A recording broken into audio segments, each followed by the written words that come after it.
Hi everyone, welcome to Rodha. So it's been long. I've been on Rodha, I think around 2 months. बहुत सारे batches हो गए थे, बहुत सारे क्लासेस हो गए थे. So need to manage a new edtech company, right? So all going well, and so now today I'm with Nikki, and it's such a proud moment for me because Nikki को मैंने एक साल पूरा पढ़ाया है. She used to come in live classes, like polling में अच्छा करती थी, and we used to discuss about preparation and all. And she got great 99.74 percentile. सारे अच्छे calls आए, including IIM Calcutta and all. Okay, so let's hear from Nikki about her journey.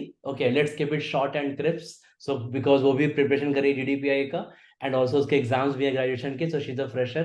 Okay, so you all can learn कैसे एक basically a really hard working girl, okay, has got 99.74 percentile. Nikki, एक small intro दे दो अपना. So, hi everybody, I am Nikki Singh. I am from Ranchi. I have done my schooling from Kendriya Vidyalaya, Jhansi Cant, UP, and currently I am in the final year of graduation and pursuing BSc Maths Honours from St. Columbus College. And I have scored 99.74 in CAT 23. क्या क्या calls है Nikki? Sir, I am Calcutta, I am Indore, I am Kozhikode, Lucknow, MDI, FMS का भी आया है, मतलब अभी तो चल ही रहा है फॉर्म्स वगैरह. तो या सारे अच्छे calls है, तेरे खुश लग रही है चेहरे से, smiling. So all that hard work has paid off. So बता एक बार कैसे स्टार्ट किया. So let's start from जब कैसे जर्नी स्टार्ट की, क्योंकि अभी जनवरी है. कैट 24 वाले लोग स्टार्ट करें अपना प्रिपरेशन. ओके, तुमने अपना जो प्रेप कैसे स्टार्ट किया था, किस मंथ से स्टार्ट किया था? सर, हाँ तो जनवरी में ही मैंने कोर्स लिया था. एक्चुअली मेरे बर्थडे के दिन मैंने अपने पापा से कहा था कि गिफ्ट है तो अन अकेडमी का कोर्स ले लेते हैं. कब और बर्थडे?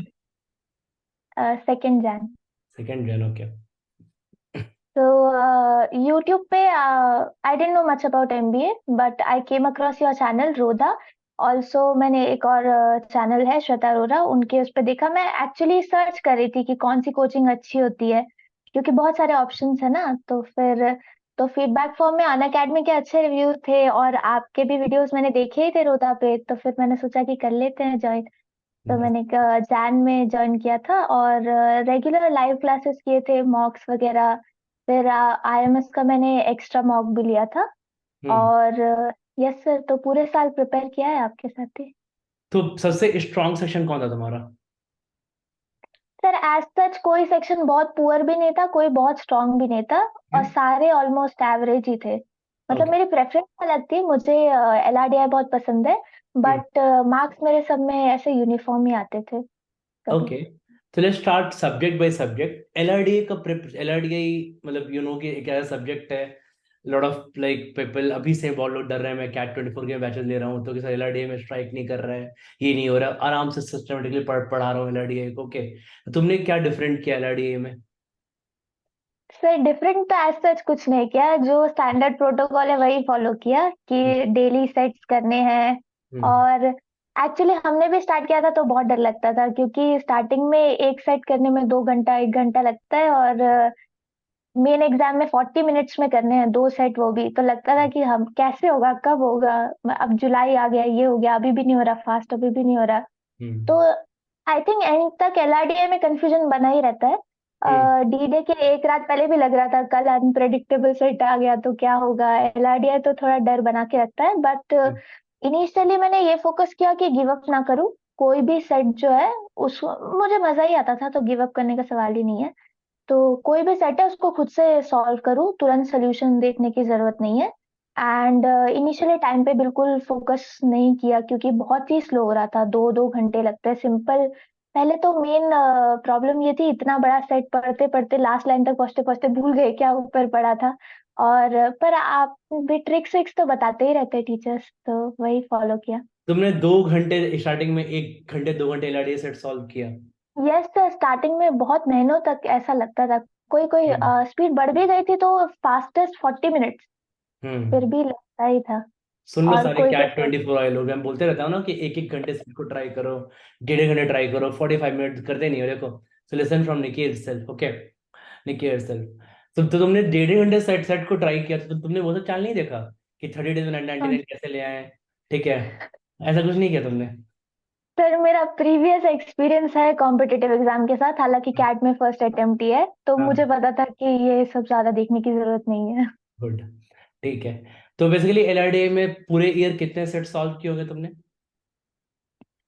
सर क्लास के सारे सेट्स किए, मॉक सेक्शनल, आई थिंक 700 तो ऐसा क्लास में कुछ तो तो होगा ही। ऑलमोस्ट 400 कर लिए थे। यस सर, 400 क्लास कर और हाँ हाँ सर, क्लास के सारे। एक्चुअली मैं एलआरडीए में एक अच्छी चीज करी, सेट्स को ट्रैक करना बहुत मुश्किल होता था कि कुछ कुछ सेट्स होते हैं ना जो बहुत डिफिकल्ट होते हैं और नहीं होते, तो मैंने एक टेबल बनाया था। तो यहाँ पे set one, set two, set three, जैसे ऊपर कोर्स का नाम लिख दिया, एलआरडीआई पार्ट वन, और फिर यहाँ अटेम्प्ट वन, अटेम्प्ट टू, तो क्लास में ही टिक कर देती थी कि ये वाला मुझसे खुद से हो गया, और जो नहीं हुआ तो सर्कल बना दिया। और बाद में रिवीजन के टाइम पे बहुत हेल्प हुआ सर, क्योंकि इतने सारे सेट्स हम याद थोड़ी रख सकते हैं कौन सा वाला वो सेट था जिसमें मुझे डिफिकल्टी आई थी। तो फिर जहां जहां सर्कल था, रिवाइज करते वक्त मैंने सारे सेट्स दोबारा भी किए, पर जो पहले से हो गए थे उनको नहीं किया क्योंकि उतना टाइम नहीं मिल रहा था। तो जो सेट्स में सर्कल था उसको किया, और फिर कोई ऐसा सेट है जो दूसरी बार में भी नहीं बना, तो उसी कॉपी में जिसमें टेबल बनाया था लिख लिया कि इसमें क्या ट्रिक यूज हुआ है। जैसे एलआरडीआई में कोई नोट्स नहीं बनाए थे, पर फिर भी जैसे गेम्स एंड टूर्नामेंट्स में होता है ना, नॉकआउट टूर्नामेंट है तो नंबर ऑफ राउंड्स में नंबर ऑफ गेम्स कैसे निकाले, या मैक्सिमम मिनिमम में वेरिफिकेशन, तो लिख लिया। चाहे फिर बाद में रिवाइज नहीं भी किया हो, पर कॉन्फिडेंस आ जाता है कि है हमारे पास रिवाइज करने के लिए लिखा हुआ। तो नहीं, अच्छा strategy, I I don't know. तो बेसिकली मतलब फॉर एग्जांपल हमने जैसे लास्ट ईयर ऑलमोस्ट 400 सेट्स किए होंगे, प्लस बूस्टर में हमने 100 प्लस सेट्स किए थे। तो yes, इसने बेसिकली दो टू कीट अवे टेक अवेज यार। बेसिकली ये है कि फर्स्ट थिंग इज कि वो 400-500 सेट्स का मेंटेन करना, कि लाइक कौन से सेट्स मेरे से फर्स्ट टाइम हो गए फिर दोबारा नहीं करना, कौन सेट नहीं हुए उसको सर्कल करके लिखना कि हाँ एक बार हुआ 2 बार हो गया, ठीक है। That's a great thing, because इससे क्या होता है कि आपको सारे फंडे याद रहते हैं and you preserve all the concepts, ठीक है। एंड सेकंड की टेक अवे इज कि इसने एक एक सेट को कम से कम स्टार्टिंग में एक एक डेढ़ डेढ़ घंटे ट्राई किया है, 1.5 आवर एंड 1 आवर, ठीक है। And this is normally with the case of all toppers, अगर देखोगे ना तो यही बोलेंगे स्टार्टिंग में लर्निंग टाइम लगता ही लगता है, ठीक है। It's like learning ABCD in the starting, it will take lot of time, but once you go to Z, 5 repeat हो गया तुम्हें A to Z याद हो जाता है। LRD स्टार्टिंग में विल टेक टाइम। ग्रेट, बहुत बढ़िया। ओके, फिर क्वांट में आते हैं, क्वांट में कैसे गया?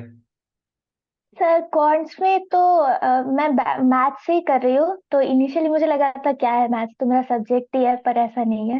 अच्छा। मुश्किल है, क्योंकि हाई क्वालिटी क्वेश्चंस और बड़े बड़े अरिथमेटिक, तो क्वांट्स में कॉन्स्टेंटली ट्राई कर रही थी। हम्म। नोट्स बनाए, कुछ चैप्टर्स के बने, कुछ के नहीं बन पाए इतने, पर प्रैक्टिस करना है ये बात ध्यान में रखती थी। जैसे आप लाइव क्लास में क्वेश्चन सॉल्व किए, और जो भी आपने दिया वो रिवीजन, सर रिवीजन बहुत इंपॉर्टेंट है, क्योंकि मैंने जिन चैप्टर्स में किया नहीं है मुझे पता है कि कितने वीक हो गए इस वजह से।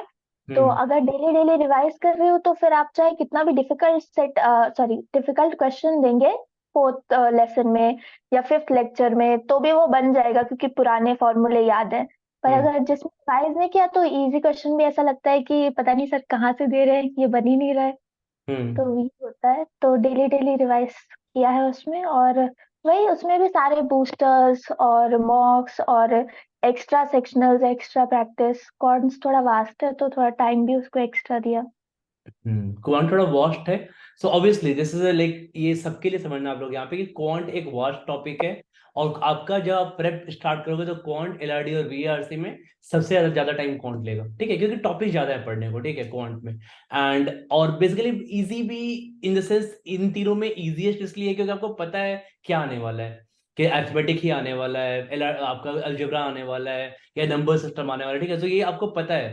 सो प्रेडिक्टेबल है क्वांट का पेपर, हाँ। बट हाँ, सच दैट कि आप कोई प्री कंसीव नोशन ना बनाओ, ओके। जैसे हम लोग क्लास में अच्छे क्वालिटी ऑफ क्वेश्चंस करते हैं और उधर भी काफी अच्छे क्वेश्चन डाल रहे हैं, ठीक है, बट तुम्हें नहीं लगा कि यार इतने सारे चैनल बोलते रहते हैं कि सर 6 क्वेश्चन कर लो हो जाएगा, क्वांट इजी है, तुम क्वांट इजी सोच के नहीं चलेगा कैट में क्वांट इजी आएगा? नहीं सर, मैंने आपकी बात को बहुत सीरियसली लिया था। एक्चुअली क्या हुआ था कि आईएमएस के मार्क्स में बाकी सब अच्छा है, वीआरसी और एलआरडीआई, पर कॉन्ट्स बहुत इजी होता है, और फिर आईएमएस के मार्क्स की आदत लग गई थी। उसके बाद आपका सेक्शनल दिया तो उसमें ऐसा अचानक से शौक लगा कि कोई भी सवाल नहीं हो रहे, जल्दी जल्दी बहुत टाइम लग रहा है। तो हम्म मुझे एक थोड़ा रियलिटी चेक मिला कि कहीं ये एक्चुअल एग्जाम में भी ना हो जाए मेरे साथ। तो हम्म इसलिए फिर पूरे आपके टेस्ट सेक्शनल्स देने मैं शुरू किया, उस पे फोकस करना शुरू किया। This is what differentiate a fighter from a winner. मैं बता देता हूँ, सच बात है ये। इसने बहुत टाइम उस समय क्या करते हैं, बहुत लोग क्या करते हैं ना कि इजी चल रहा है, इतना टफ है नहीं करेंगे, ठीक है छोड़ दो, लेट्स इजी पे टिक रहते हैं। कैट में टफ नहीं आ रहा है, अब खुद सोच लेंगे खुद से, और टफ तरफ बढ़ेंगे ही नहीं, ठीक है, अंटिल नॉट मूव। विनर्स लोग क्या करते हैं कि दे हैव टू लाइक, हाँ चलो एक पार्ट तो हो गया है, but they are prepared for every situation. हाँ, कि देखो मुझे भी नहीं पता कि कैट 23 पेपर टफ आने वाला है, कौन थोड़ा टफ आएगा, किसी को नहीं पता था। बट हमने कभी इजी माना ही नहीं कि पेपर इजी आने वाला है।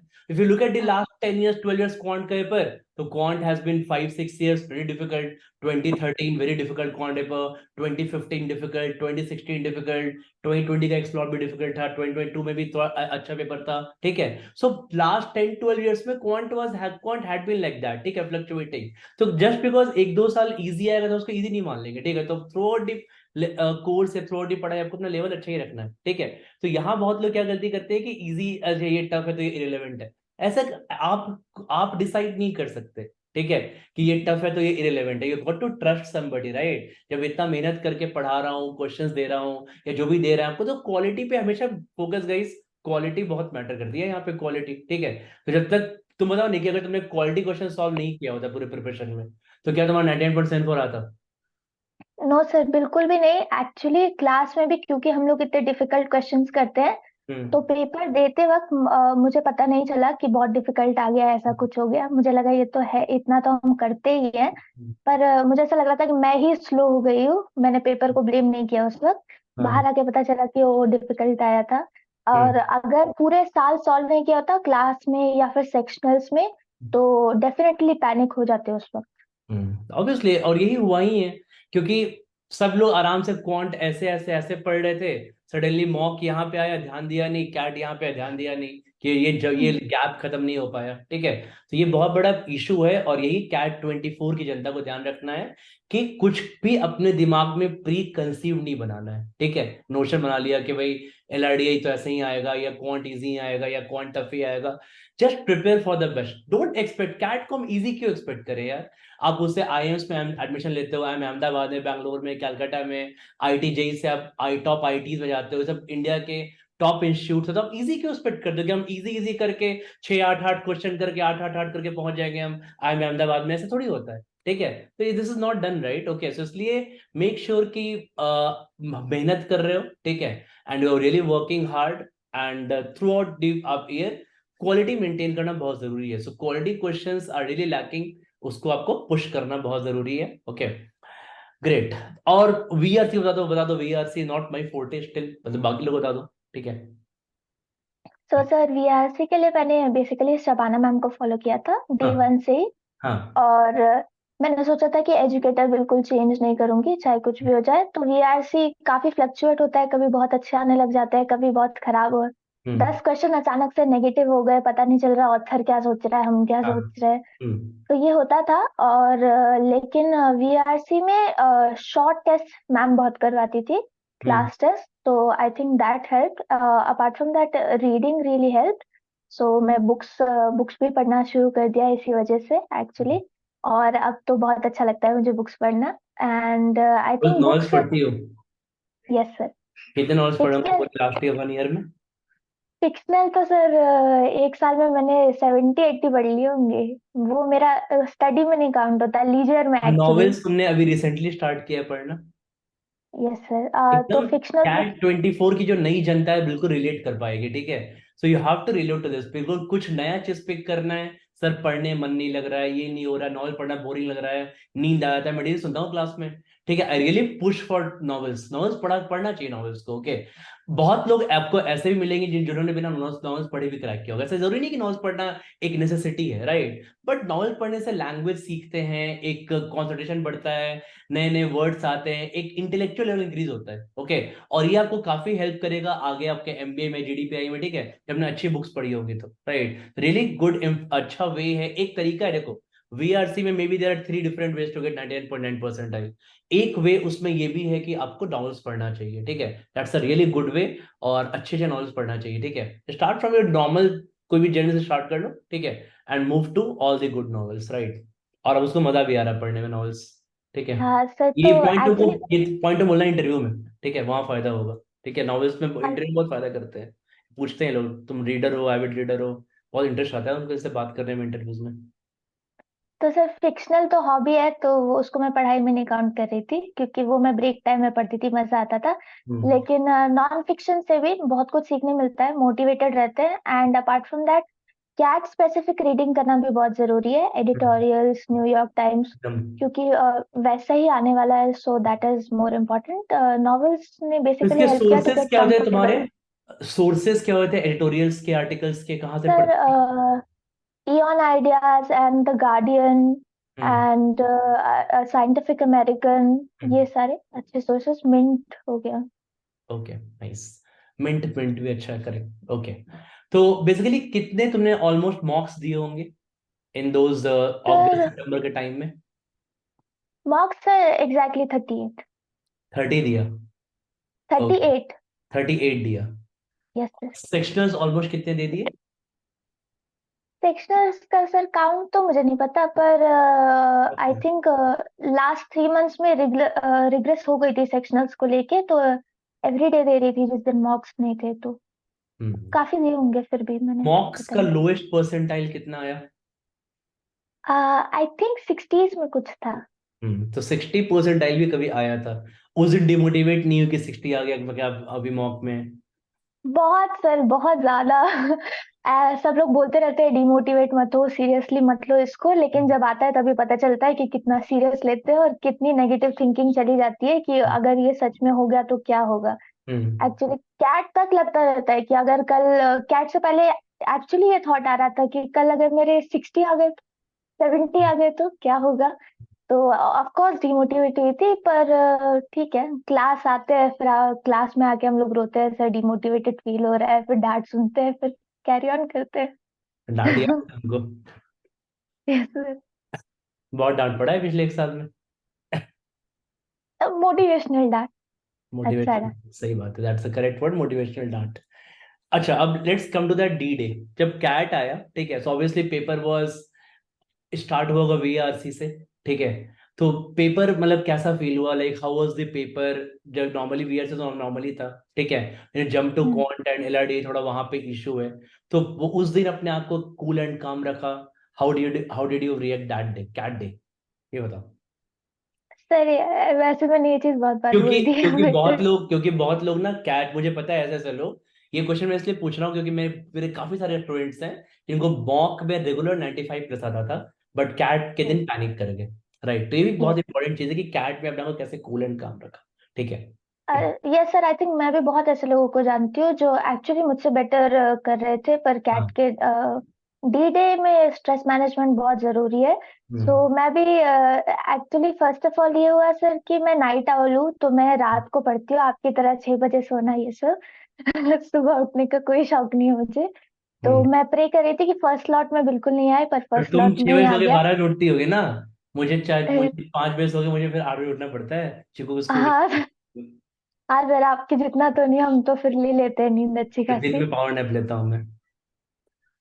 हाँ, तो फिर स्लॉट वन ही आ गया, बट जिस दिन एडमिट कार्ड आया था उसी दिन आपने कहा था कि स्लॉट वन वालों 12 बजे 10 बजे सोना शुरू कर दो। हाँ। तो 10 बजे तो नहीं, पर 12 बजे फिर भी सोना शुरू कर दिया था, और उस स्लॉट में मॉक देने का मैंने कोशिश किया। आई थिंक अराउंड 4 to 5 मॉक्स मैंने दिए, हम्म। और उनमें स्कोर भी अच्छा नहीं था। तो लास्ट वीक बिल्कुल भी मोटिवेटिंग तो नहीं था, डर ही लग रहा था बहुत ज्यादा। हम्म। और फिर जस्ट बिफोर कैट, जो पिछली वाली रात थी, मैं सो भी नहीं पाई उस दिन। हम्म। एंड आपने एक स्टोरी सुनाई थी कि एक लड़का था, सो नहीं पाया तो उसका कैट खराब हो गया, तो यही सोच सोच के मैं डर रही थी। सुबह हम्म। उठ के मुझे 5 बजे याद है, मैं अपनी मम्मी के सामने रो रही थी कि हो गया मेरा, तो मेरा 1 साल की मेहनत गई काम से। बट हम्म। फिर मैंने थोड़ा सा अपने आप को मोटिवेट किया कि कोई बात नहीं, ये अच्छी स्टोरी बनेगी। अगर तुम अभी मोटिवेट हो जाती हो तो बाद में सुना सकती हो लोगों को कि ये हुआ था वो हुआ था। और फिर मैंने पूरा अपने आप को, बहुत पैनिक थी सर, लेकिन फिर मैंने बहुत देर तक अपने आप को टेड टॉक दिया कि हम्म। कोई बात नहीं, सब सही है, हो जाएगा हो जाएगा। एंड आई थिंक मेरी मम्मी ने हनुमान चालीसा भी प्ले किया, तो दैट रियली हेल्प्ड। एंड फिर उसके बाद तो यही था। तो इस वजह से नींद नहीं हुई थी पूरी, तो मैं थी थोड़ी सी परेशान। बट जैसे ही वहां पहुंचे, 15 मिनट्स का गैप रहता है, वो स्क्रीन पे टाइम लिख रहा होता है, तब मैं एकदम काम हो गई थी। और थोड़ी स्लो गई थी इस वजह स्लॉट से, 1 इसलिए पे था। मैंने। Yes sir. हम्म, तो वीआरसी स्टार्ट हुआ, तो वीआरसी पेपर शुरू होते ही मुझे पता चल गया कि लास्ट 2 ऑप्शंस काफी क्लोज हैं एलिमिनेट करते वक्त। तो मैं थोड़ा सा, बहुत ज्यादा अटेम्प्ट नहीं किए मैंने, एक्यूरेसी मेंटेन करने पे फोकस किया। हम्म, और तो यूजुअली मैं बहुत अटेम्प्ट करती हूँ, पर कम अटेम्प्ट किए, 15 अटेम्प्ट किए। एंड एक्चुअली उसमें से 14 सही हो गए मेरे। हम्म, एंड उसके बाद एलआरडी आया। बहुत लोगों ने मिस्टेक की, पहला सेट ही देखते शुरू कर दिया सॉल्व करना। हम्म। तो दैट आई डेंट डू। मैंने पहले जो हमारा बेसिक है वो स्ट्रैटेजी वही फॉलो किया कि 2 मिनट पहले चारों सेट्स को एनालाइज कर लो जो बनाया था इतने टाइम से मॉक में। तुमको मेरी इतनी सारी बातें तो याद रहती थी, याद रही एग्जाम के दिन? याद क्या सर, इतने मॉक्स दे दे के तो हैबिट ही बना लिया था ना, कि गुड। अलग से याद ना करना पड़े, वही हमारा बेसिक रिफ्लेक्स हो। तो सर याद भी थी। और जब आई थिंक वो 15 मिनट्स थे, जब स्क्रीन पे टाइम दिखता है, तब मैं यही सब समझा रही थी खुद को कि अभी पेपर स्टार्ट होगा, फास्ट होना है, फोकस रखना है। क्योंकि याद दिलाना पड़ता है खुद को, नहीं तो भूल जाते हैं, स्लो हो जाते हैं, बार बार बोलते रहना पड़ता है। तो फिर उसके बाद सेट सिलेक्ट किया मैंने। फर्स्ट सेट बहुत अच्छा, मैंने इजी वाला पिक कर लिया, हो गया वो 15 टू 17 मिनट्स के अंदर। उसके बाद अच्छा खासा टाइम बचा था सेकंड सेट के लिए, उसको भी सॉल्व करना शुरू किया। एंड आई थिंक पता नहीं 3 क्वेश्चंस बहुत इजीली हो गए। लेकिन 2 क्वेश्चन उस सेट के, उसमें मैं थोड़ी सी फंस गई केसेस बनाने के चक्कर में, और फिर टाइमर भी, थोड़ी सी पैनिक भी हो गई, फिर वो जो सोई नहीं थी वो भी किक इन कर गया। तो हम्म, मैंने लास्ट मोमेंट पे आंसर चेंज कर दिए 2 क्वेश्चंस के। तो जो मैंने पहले लिखा था वही सही था, बट फिर भी मैंने उसमें से एक जीता था और एक नेगेटिव हुआ। तो एक्चुअल में हम्म, 2 सेट सॉल्व किए, लेकिन 8 ही क्वेश्चन बने सही। हम्म। और फिर कॉन्ट्स आया, कॉन्ट्स तक तो पूरे ही थक जाते हैं, वीआरसी हो गया, एलआरडीआई हो गया। फिर से खुद को याद दिलाया, फास्ट फास्ट करना है, क्वेश्चन में अटकना नहीं है, जल्दी जल्दी। और अलजेब्रा आ रहा था, तो अलजेब्रा तो वैसा कुछ नहीं है मेरा कि बहुत ही पसंद है या बिल्कुल ही नापसंद है, मीडियम है। तो मैंने करना शुरू किया। और या आई थिंक वही, फास्ट फास्ट करो, आगे बढ़ो आगे बढ़ो, ऐसे ही कुछ सब। पेपर में कुछ एबनॉर्मल लगा जो क्लास के बाहर करते थे हम लोग, क्वांट देख के वगैरह? नहीं सर, लगा टेस्ट जितने में एलआरडी टेस्ट सेट्स, में तो हाँ इतने हाँ। एलआरडी सेट्स प्रैक्टिस किए थे, इतने क्वांट क्वेश्चन प्रैक्टिस किए थे, ऑलमोस्ट सिमिलर टाइप का ही लगा। उसी टाइप का आता है सर, अलग बस वो एनवायरनमेंट होता है उस दिन, प्रेशर अलग होता है, पेपर आई थिंक सेम ही होता है। फिर प्रेशर अलग होता है, हाँ, कंप्लीटली तो अलग। बाद में जो आप बोलते हैं ना कि प्रीवियस ईयर में नहीं करना है उसको, दोबारा घर आके सॉल्व नहीं करना है, उसी वक्त सॉल्व करना है, तो वो थोड़ा रहता है। बाकी घर आके तो वो पेपर काफी अच्छा लगेगा, लेकिन उस वक्त मुश्किल लगता है। ये मैं क्लास में क्या बोलता हूँ ना, बाकियों को नहीं पता होगा, बट ही यूज टू से कि कैट के दिन अपने आप से बात करते रहो, बोलते रहो, समझाते रहो, keep talking to yourself like Virat Kohli does on the pitch. क्योंकि अगर एक बार वहां पे आउट हो गए, कैट अगर खराब हो गया, फिर वही क्वेश्चन घर पे करने का कोई फायदा नहीं, क्योंकि वो पीवाईक्यूज बन जाती है। पीवाईक्यूज के मार्क्स नहीं मिलते आपको, करंट वहां सॉल्व करने के मार्क्स मिलते हैं, ठीक है? So you have to do that, okay? Exactly what she to. Yes sir. Okay. ये अच्छा लग रहा है वाली बात एक्चुअली। एक्चुअली मैंने बोली नहीं, नहीं, मेरे को कि काफी ये अच्छा लग रहा है यही वाली क्योंकि, बात। वहां बोलो बोलो बोलो। तो यही वाली बात आपके दिमाग में घूम रही थी, लास्ट में मैंने सब भूल गई, ये याद रखा जो आपने आई थिंक 1 दिन पहले या 2 दिन पहले समझाया था, एक दिन पहले कि रात में आउट होके मैंने मत प्लान। आना। हाँ, कि आउट होके मत आना कुछ भी करना। तो मैं तो, ये कॉन्फिडेंस तो नहीं आ रहा था कि अभी ऐसे मैं 99 ले आऊंगी। लेकिन फिर भी मैंने कहा कि 99 नहीं तो 98, नहीं तो 97, आउट होके नहीं आना है। तो गुड वही I good good. Think help. Actually मैं भी निकी से बहुत दिन बाद बात कर रहा हूँ, आई जस्ट टॉक्ड अराउंड, मैंने रिजल्ट के दिन बात की होगी अराउंड, है ना, उसी के आसपास में, ठीक है? And suddenly I just told कि चलो इंटरव्यू करते हैं। तो बेसिकली बहुत ही इम्प्रॉम्प्टू टाइप का इंटरव्यू है, हमने कुछ भी डिस्कस नहीं किया, जस्ट जूम सेशन आया लाइव एंड वी डिस्कसिंग, तो ठीक है? तो मुझे बहुत सारी बातें याद आ रही हैं कि क्या क्या हमने डिस्कस किया था, ठीक है? तो इट्स ग्रेट टू सी कि इतने लोगों को बात याद रखती है जो हम लोग बोलते हैं, ठीक है? दैट्स ग्रेट ग्रेट, बहुत बढ़िया। तो एक चीज मुझे बताओ कि जब रिजल्ट जिस दिन, अब ना जिसके लिए लोग जो एक्साइटमेंट, जो कैट 24 की जनता है यही एक्साइटमेंट लेके तैयारी करते हैं, ठीक है? जिस दिन रिजल्ट तुम्हारा 99.74, दैट वो जो फीलिंग है ना, that feeling is that can not be explained, specially for those kind of guys जो कि through out the life average अब एवरेज रहे हैं, अभी तक लाइफ में कुछ बड़ा अचीव नहीं किया है, ठीक है। सो seeing that 99.74 on the screen, इसी चीज के लिए आप पूरी मेहनत करते हो, ठीक है। कि वो मोटिवेशन, वही मोटिवेशन है, वो रिजल्ट आपका मोटिवेशन है कि आपको वहां से एटलीस्ट कितना भी खराब प्रोफाइल है, आपको एटलीस्ट टॉप 20 कॉलेज से मिल ही जाएगा, जहां से आपको 25-30 लाख का एवरेज पैकेज मिल जाएगा और लाइफ को एक अच्छा एक्सेलरेशन मिलेगा, ठीक है। तो ये वाली फीलिंग बताओ 99.74 वाली। सर पहले तो रिस्पॉन्स शीट आती है, एक्चुअली रिजल्ट से ज्यादा सस्पेंस तो रिस्पॉन्स शीट का ही था। रिस्पॉन्स शीट में ही वहीं पे क्लियर हो जाता है, मैंने बात आ, कही है कि रिस्पॉन्स शीट ही। तो वीआरसी में तो पूरा हिट और मिस रहता है कि अगर नेगेटिव हो गया तो गए काम से, और नहीं हुआ तो बच गए। तो रिस्पॉन्स शीट आई थी तो उस वक्त ही एक रफ आइडिया लग गया था कि आने वाली है ठीक ठाक परसेंटाइल। पर हम्म। फिर भी इतने सारे यूट्यूब चैनल सब अलग अलग बता रहे थे क्या होगा, ऊपर से वो स्लॉट 1 2 3 किसका स्केल अप होगा किसका स्केल डाउन होगा, तो सस्पेंस तो रहता ही है। तो हम्म। 99.5 के नीचे ही एक्सपेक्ट कर रही थी मैं, मेरे लिए वही बहुत हो जाता। और हम लोग वही प्रे कर रहे थे कि 99, आप बोलते हैं ना 99.5, तो वही। और फिर आया स्क्रीन पे, मतलब मैं ज्यादा भी सोच रही थी ना, तो अच्छा ठीक है 99.6 शायद, 99.7 तो मैं सोच ही नहीं रही थी, और फिर आ गया तो बहुत ही अच्छा लगा। आई थिंक याद रहता है वो दिन।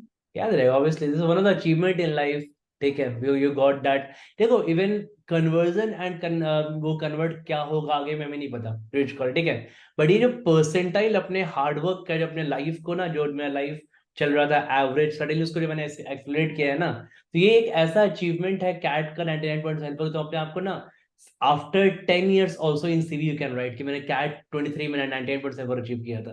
तो 2033 में भी ना आपका कब कहीं जॉब के लिए अप्लाई करोगे, तो आपके सी में एक पॉइंट रहेगा, ठीक है, कि भाई कोई देखे बोलेगा she has got really good aptitude, तो कैट में हाई परसेंटाइल आया है, ठीक है। That is a great great thing, ठीक है। ग्रेट देन, बहुत बढ़िया यार, ठीक है। अब बहुत अच्छा लगा निकी बात करके, ओके। And yes. सीरियसली थोड़ा सा अभी if she will be free थोड़ा सा भी, बिकॉज तुम्हारा एग्जाम है ना आई थिंक ग्रेजुएशन का रिसेंटली, यस कब? सर। सर सेकेंड फेब से है, हाँ, तो अभी अभी है। इसका एग्जाम है, फिर इसके कॉल्स हैं, okay. I am Calcutta and all those colleges के, ठीक है। सो बेसिकली उसके बाद एक बार थोड़ा फ्री हो जाती है तो एक बार फिर निक्की से लंबा कन्वर्सेट करेंगे, या मैं उसको लाइव ले आऊंगा निक्की को एक दिन, okay. And you can ask all your queries एक बार जब, because before joining the final B school, ठीक है। तो थैंक यू निक्की, चलो wish you all the best, अच्छे से प्रिपेयर करो एग्जाम का, एंड देन फिर जीडी पे तो पढ़ी रहे हम लोग, ठीक है ना। चलो, all the very best, thank you. Thank you sir.